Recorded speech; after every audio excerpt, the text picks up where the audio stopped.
Hi అండి.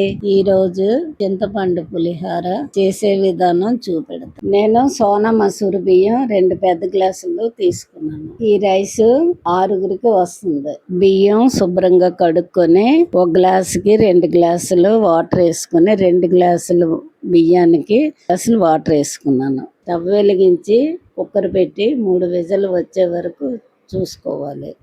ఈలోపు 150 గ్రాముల చింతపండు కడుక్కొని నానబెట్టుకోవాలి. ముందుగా నానబెట్టుకున్న చింతపండుని మిక్సీలో వేసుకొని కొంచెం వాటర్ వేసి మిక్సీ చేసుకోవాలి. మిక్సీలో వేసిన ముద్ద తీసి ఒక గిన్నెలో తీసుకోవాలి. అందులోనూ చింతపండు నానబెట్టిన వాటర్ని కూడా వేసుకోవాలి.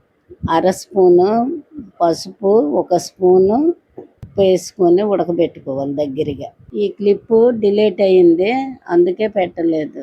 స్టవ్ వెలిగించుకొని కడాయి పెట్టి 4 టేబుల్ స్పూన్ల ఆయిల్ వేసుకొని జీలకర్ర, ఆవాలు, మినపప్పు, శనగపప్పు 2 స్పూన్లు వేసుకొని వేయించుకోవాలి. పోపులు వేగినాక పచ్చిమిరపకాయలు, 2 మిరపకాయలు, 2 రెబ్బల కరివేపాకు వేసుకొని వేయించుకోవాలి. ఇప్పుడు ఇందులో 1/2 టీ స్పూన్ ఇంగువ, ముందుగా ఉడికించిన చింతపండు పేస్ట్ వేసుకొని వేయించుకోవాలి. ఉడికిన అన్నాన్ని ఒక పెద్ద గిన్నెలో తీసుకొని చల్లారి పెట్టుకోవాలి.